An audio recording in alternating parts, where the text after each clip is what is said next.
سوال کردم چرا بنده های خدا عرق خوردن؟ گفتن حضرت گفتن که عرق بخوری کرونا ویروس تاثیر نمیکنه. تو بدترین ویروس درون در آوردی. الله میگه که عرق نخور، ویروس است خودش. یا ایها الذین آمنو انما الخمر والمیسر.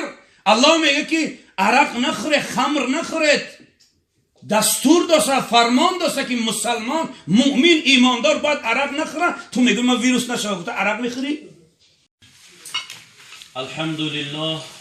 الحمدلله الواحد القهار العزيز المتكبر الجبار مقلب الليل والنهار إن في ذلك لعبرة لأولي الأبصار. الحمد لله أمره بين الكاف والنون فإذا قضى أمرا فإنما يقول له كن فيكون. فسبحان الذي بيده ملكوت كل شيء وإليه ترجعون. فيا من رضيتم بالله ربا وبالإسلام دينا وبمحمد صلى الله عليه وسلم نبيا ورسولا فقد قال الله تبارك وتعالى في محكم الكتاب العزيز الكريم فبعد أعوذ بالله من الشيطان الرجيم بسم الله الرحمن الرحيم فاذكروني أذكركم واشكروا لي ولا تكفرون. صدق الله العظيم.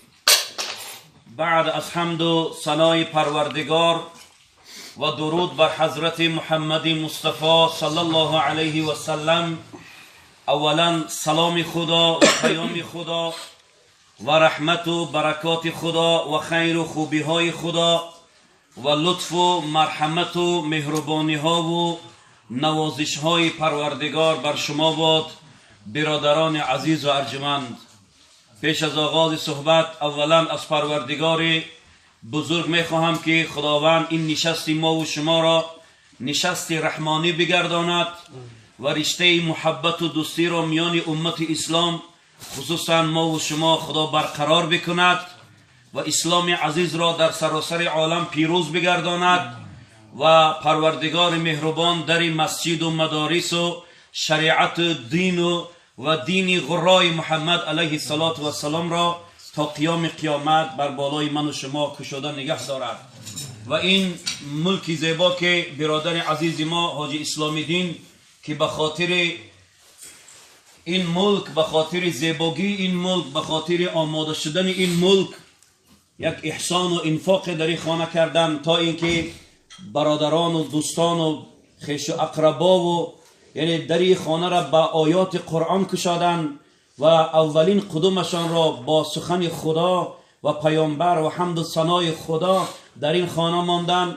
خداوند این ملک برای اسلام دین و خاندانش و فرزندانش مبارک بگرداند و پروردگار این خاندان و این ملک تا قیام قیامت جای شنیدن امر معروف نهی منکر، تلاوت قرآن، جای سخن خدا و رسول باشد و برکت در این خاندان و در این ملک، برکت در زندگی اسلامی دین، برکت در دین و دیانت اسلامی دین، برکت در تقوای اسلامی دین، برکت در زن و فرزندان اسلامی دین و همه ما و شما خدا عنایت بفرماید.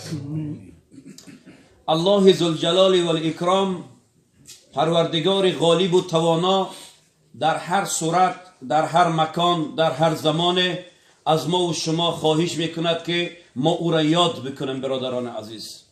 بنابراین محفل من و شما، چی محفل جنازه، چی محفل توی، چی محفل خدایی، چی محفل انفاق و صدقات و احسان، هر چیزی که هست باید اون محفل با قال الله و قال رسول الله صلی الله علیه و سلم شروع شود و تمام شود.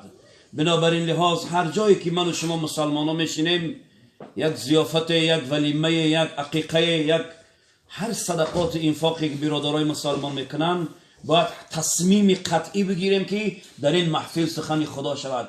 ما محفل هامون نمیتونیم آراسته کنیم به این نوش و نعمت، به این دسترخوان زیبا. این هیچ آراسته نمیشود برادرای عزیز. معرکه مسلمان به این شربت های زیبا، به این میوه های زیبا، به این قند و قندلات و به این دانه ها و به این خانه زیبا آراسته نمی شود. معرکه مسلمان به اعوذ بالله و بسم الله و تلاوت قرآن و امر معروف زینت می یابد. بنابراین پیامبر صلی الله علیه وسلم گفتن بهترین کلام در دنیا کلام خداست، باید از کلام خدا استفاده کنید. بنابراین لحاظ منم خواستم که در این معرکه از کلام خدا استفاده کنم. کلام خدا را یک آیت بر شما خواندم در خطبه صحبت که اعوذ بالله من الشیطان الرجیم فاذکرونی اذکرکم واشکروا لی ولا تکفرون. الله ذوالجلال میگوید مرا همه حالت یاد کنید. شما بنده های خدا را به یگانگی یاد کنید. ما در چندین صحبت های قبلی هم در چندین جاها بیان دادم که پروردگار در چندین آیه های کریمه قرآنی مسلمان ها را تاکید میکند که مسلمان از خدا بترسد. این کسی که دعوا میکند که من مسلمان هستم، خدا را میشناسم، پیامبر را میشناسم، قرآن کتاب خدا است، همین شخصیت را خدا تأکید میکند که تو خودت از خدا بترس. هر کسی که دعوای شناخت الله میکند باید همین شخص بترسد. حال اون کسی که نشناخته خدا را، آن کسی که ایمان ندارد به خدا، آن کسی که به پیامبر و شریعت و دین و قرآن ایمان ندارد، حال او را برطرف کنیم، اوسو گذاریم. آنهایی که میشناسن خدا را با استعلای خودشان باید اینها بترسن از خدا. زیرا اینکه تمام جنایت و معصیتی که امروز در عالم دیده می شود بعضی حالات از مسلمان دیده می شود.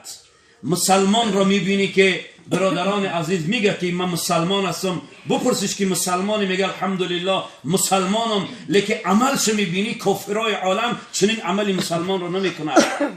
سبحان الله، چنین مسلمانی نیست برادران عزیز. من یه مثال علمی می بیارم. قند در پدناز در پیش ما ایستادگی، در کاغذش پیچاندگی، 1000 بار اگر قند بگیم دهنمون شیرین نمیشوه. من مسلمانم گفتن که مسلمان نمیشی.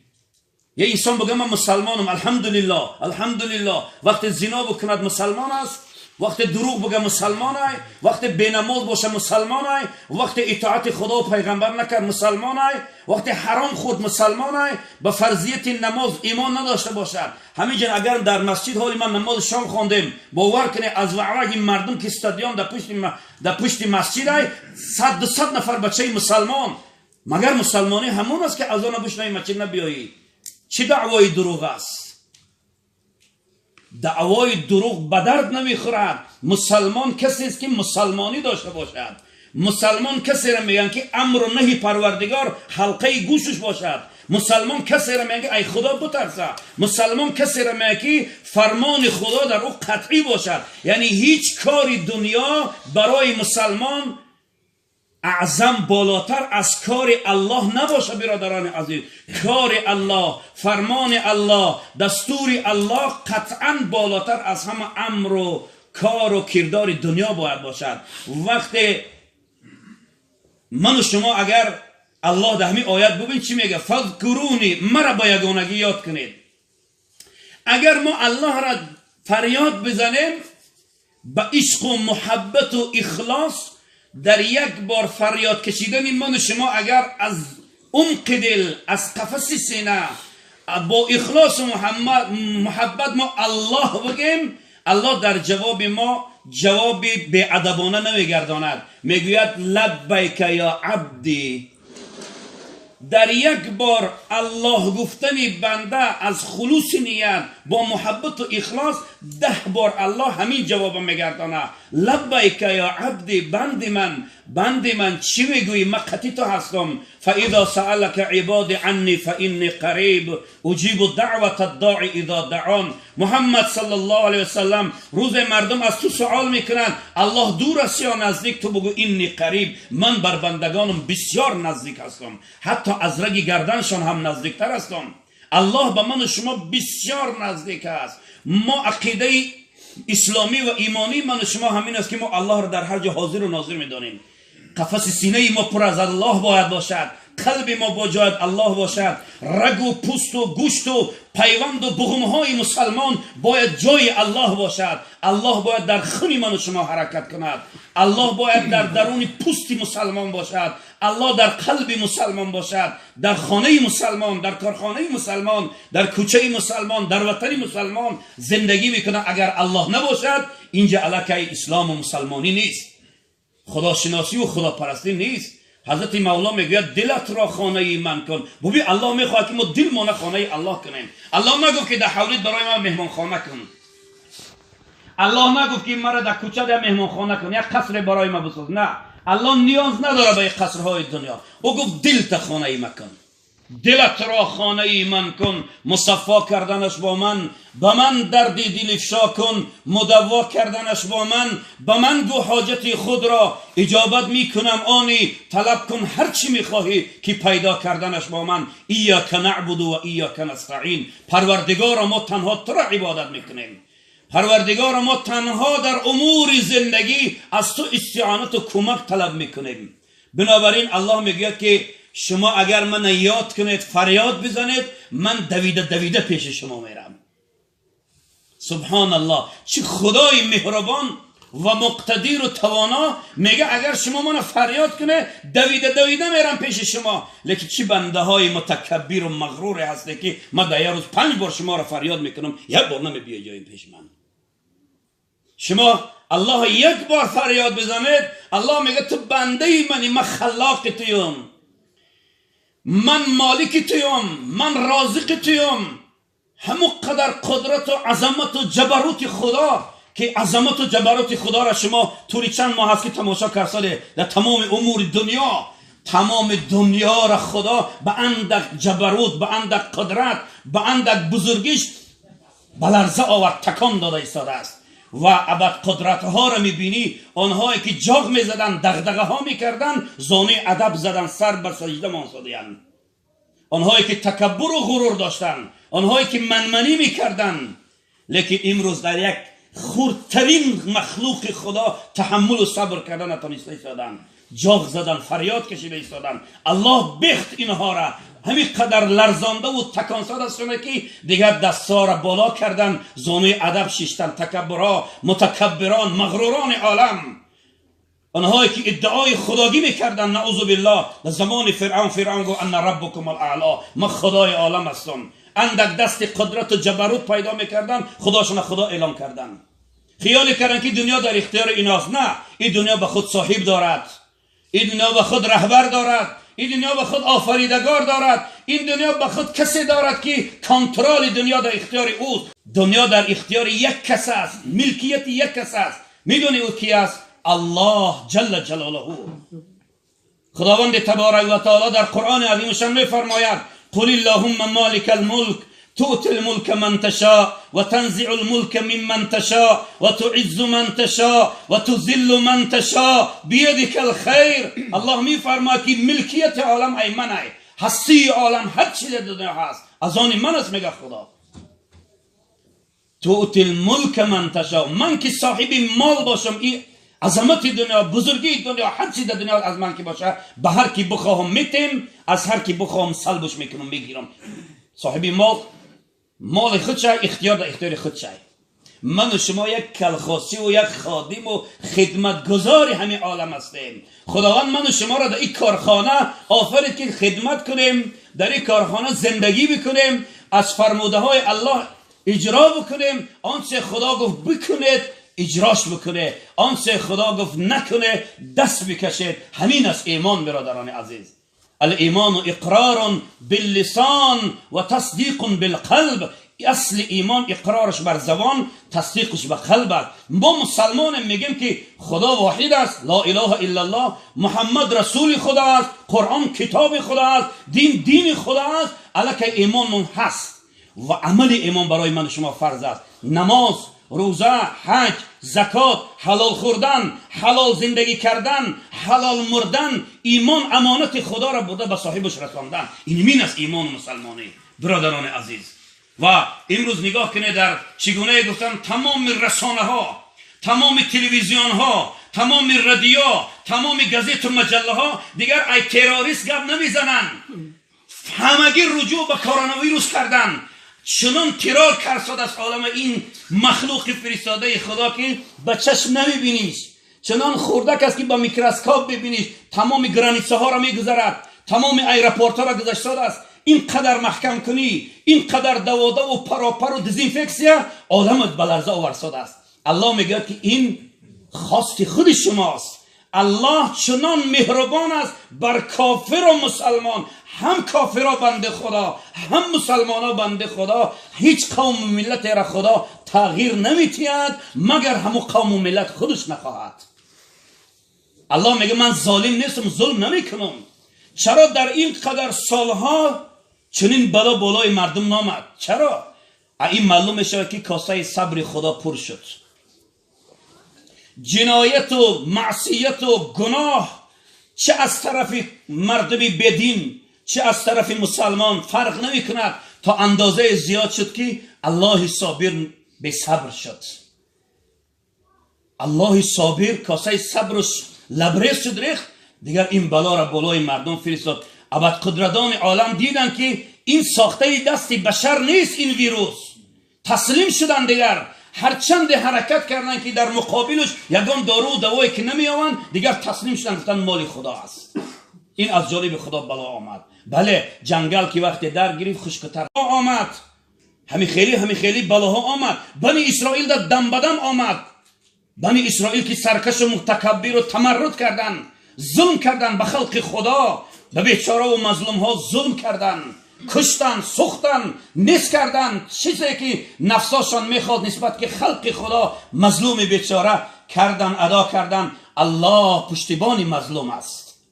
رسول الله به طرف معاذ ابن جبل، وقتی معاذ ابن جبل به یمن فرستاد، رسول صلی الله علیه وسلم گفت ای معاذ ابن جبل خودت را از دعای مظلوم نگه دار، زیرا بین مظلوم و خدا حجاب و پرده وجود ندارد. اگر مظلوم کافر هم باشد مخلوق خدا است.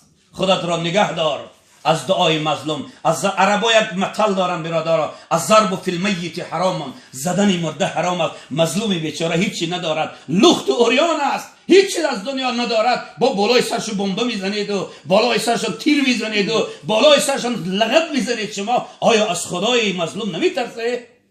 این خدایی که آرام است وقتی او در جنبش درآمد، این خدایی که صابر است وقتی بصبری کرد، این خدایی که مقتدر است وقتی قدرت روانا کرد، و باور کنه هیچ چیز پیش روی او را نمیگرداند. دیگر هیچ چیز پیش روی او را نمیگرداند. من و شما مسلمان ها را تأکید میکند خدا که شما مسلمان ها از خدا بترسید. ببین یا ایها الذین آمنو قو انفسکم و اهلیکم نارا. خدا تکان میده ای کسی که ایمان داری اول خودت بترس، بعد زن و فرزندت را بترسان. از چی؟ از غضب خدا، از قدرت خدا، از عذاب خدا، از جهنم سخت خدا که عذاب دوزخ سخت است. عذاب دوزخ سخت است. اگر این یک درد عادی می آمد برادرها، طبیبای عالم، طبیبای بزرگ، طبیبای مقتدر بسیاری هستند که در حال در مقابلش یک داروی می برآوردن، صد راه می شدن.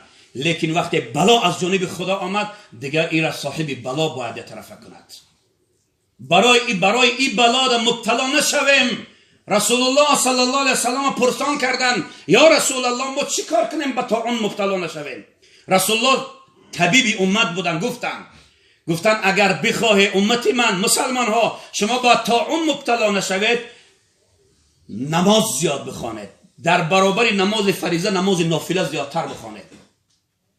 نماز نافله چی است؟ نمازهای نافله چیزی که بیرون از فرض و واجب است. نماز تهجد شب نماز نافله است، تحیه مسجد نماز نافله است، شکر وضو نماز نافله است، 2 رکعت پیش از بامداد سنت بامداد نافله خوندن، این چیز سنت پیغمبر خدا است. رسول الله صلی الله علیه و سلم کسی پیش از دمیدن صبح صادق بخیزه 2 رکعت نماز نفل خونه، والله چراغ گور شای، برکت عمر شای، شجاعت و غیرت شای، حمایت بدن شای، حمایت روح و جسم شای. پیش بعدی برآمدن آفتاب نماز اشراق بخونه نماز نافله، نماز ضحی بخونه نماز نافله، پیش از پیشین 4 رکعت نفل بخونه نافله، پیش از عصر سنت 4 رکعت نفل بخونه سنت عصر گفته میخوانیم پیامبر صلی الله علیه و بعد شام 6 رکعت خونه دو تا 6 تا، پیش ای خفتن 4 تا، بعد خفتن 4 تا تهجد بخونه، زیاد نافله بخونه گفتن رسول الله. در برابر نماز طهارت زیاد. امروز نگاه کنید تمام دخترها میگن که برای کرونا ویروس نشدن دستاتون بشویه، با اسپریت بشویه، با آب بشویه، با صابون بشویه، آب جوش بشویه. خداوند در قرآن 1445 سال پیش گفت که یا ایها الذین آمنو اذا قمتم الى الصلاة فاغسلوا وجوهکم. کسانی که ایمان داره به کرونا ویروس هم شما دستاتون بشویه، روحاتون بشویه، پاهاتون بشویه، محض سر بکشه، دستات تا آرین، پا تا بجلک بشویه. در وقت هر نماز 5 نماز 5 مرتبه بشویه و آلفته کنه و تازه کنه خودتون. زیرا این ویروس اصلش از شرکینی و بی‌تمیزی می آید برادران عزیز. بی‌تمیزی روحی جسمی، بی‌تمیزی ظاهری و باطنی. بد اخلاقی، گناه، معصیت، گناه کردن هم بی‌تمیزی است، بد اخلاقی است، جنایت کردن در مقابل الله. باور کنید ایالو میگم کرونا ویروس آمد، این ویروس بینمازی بدترین ویروس است. چرا از این ویروس دست نمیکشید؟ ببین بینمازی بدترین است.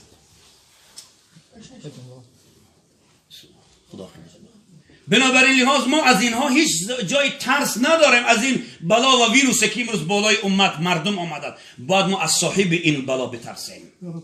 اگر اون نخواهد هیچ کس مبتلا به این درد نمیشه. برادران عزیز، الله جل جلاله ما را تأکیداً دستور میدهد که فذکرونی، ای مردم مرا یاد کنه به یگانگی، اذکرکم، شما را من یاد میکنم به بندگی. شما در حالت تن صحتی و سالمیتان، باییتان، تندرستیتان، در همه حالت خدا را یاد کرده. الله در حالت بیماری دست شما را میگیرد، الله در حالت کمبغلی دستان میگیرد، در حالت مظلومی دستان میگیرد. وقتی تو تنت صحت باشد، تندرستی، سالمی، غانمی، همه شرایطت خوبه، خدا را فراموش کردی، دوباره اگر مبادا پستی به بولاد بیا، الله دستان میگیرد. ای بنده تو سخت بی‌وفایی، تو وفا نکردی در قولت. خداوند در ازل وقتی از ما پرسان کرد، روحی همه من و شما را، الستم بربکم، آیا من نیستم خدای شما؟ همگی گفتیم قالوا بلا، خدای تو هستی رب و پروردگار ما و خالق جهانیان. باز الله سوال کرد، روحی همه من و شما را، ای بنده های من، در کدام عصر و زمان شما را به دنیا بیارم شما من اطاعت فرمانبرداری میکنه؟ گفتیم قالوا بلا، آره حضرت میکنیم. یعنی این معلوم میشه که همه انسانیت زیروحی که به دنیا میاد ایمان فطری دارد. امضا مان زیر حجتش، عهد و پیمان شده است، حجت گذاری شده، به اصطلاح امروزه گم پروتکلش امضا شدگیه، عهد و پیمان کردی، اکو به دنیا آمدی چرا خدا را فراموش کردی؟ ای بنده تو سخت بی‌وفایی، از کبر به سوی ایمان آیی. یگانه چیزی که تو را انسان مغرور از خدا دور کرده است، یه بار تفکر کن، کبر و منمنی تای، غرور تای، تکبر تای. مگر نمیدانی که متکبری که در عالم نامش برآمدگی ابلیس بود، برای تکبرش به چی بلاها گرفتار شد؟ از این بخبری؟ هر که تکبر میکند اگر خدای نخواست تکبر و غرورش او را از خدا دور کرده باشد، فردای قیامت در زیر سایه شیطان محشور میشود. یا ایها الانسان ما غرک بربک الکریم، ای انسان مغرور، چه چیز تو را مغرور کرد، تکبر کرد؟ چه چیز که اگر گویم که بایی چنی قارون بای نیستی، اگر گویم که ثروتمندی، اگر گویم خوشرویی چنی یوسف خوشرو نیستی، اگر گویم عالمی چنی محمد صلی الله علیه وسلم علم نداری، اگر گویم که حکومتدار و ثروتمند و مقصد صاحب صدا هستی چنی فرعون هستی. چی چیز تو را مغرور کسا ای انسان؟ چی؟ یه بار سوال در زندگیت کن.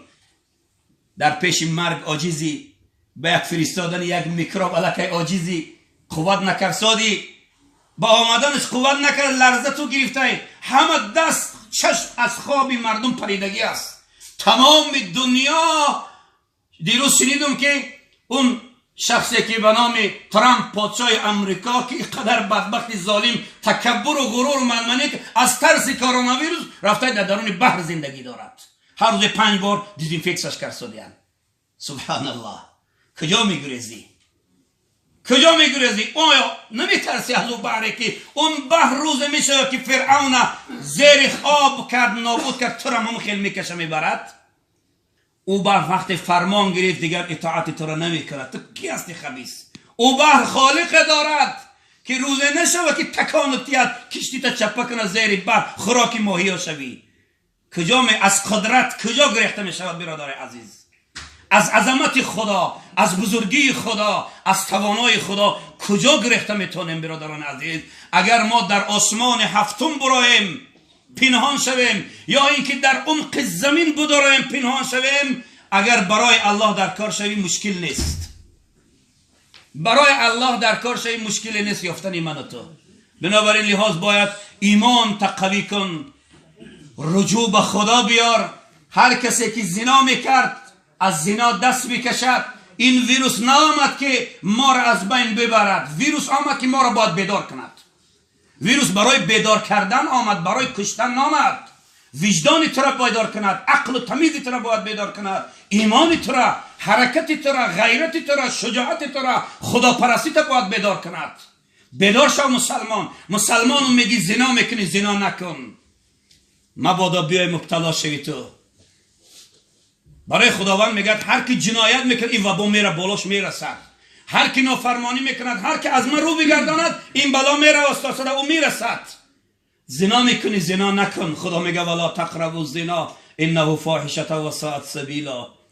مردی مسلمان زیبنده نیست زنا بکند، زنی مسلمان زیبنده نیست زنا بکند. این زناگرایی که امروز فاحشه‌ای که در تاجیکستان فاحشگی میکنن اینا کافرن یا مسلمان؟ والله همه اینا مسلمانن، اینا دعوای مسلمانی میکنن، ظاهرا مسلمانن، لیکن عملهای کفر آنهایی که خدا نه کرد اونها را انجام میدهند. باز میگم برای مسلمان زیبنده نیست زانی باشد زانیه. الله میگه عرق نخور. مسلمان است که عرق خورا و مشروب خورا. دیروز در حصار یک جلسات نشسته بودم، یک دو آدم پیشم کرد که 2-3 نفر گذشت سلام داد، همگی مست گذشته ایستاده است، عرق خوردن. سوال کردم چرا این بنده های خدا عرق خوردن؟ گفتن حضرت گفتن که عرق بخوری کرونا ویروس تاثیرت نمیکنه. تو بدترین ویروس درون در آوردی. الله میگه که عرق نخور، ویروس است خودش. یا ایها الذین آمنو انما الخمر والمیسر. الله میگه که عرق نخوره، خمر نخورید.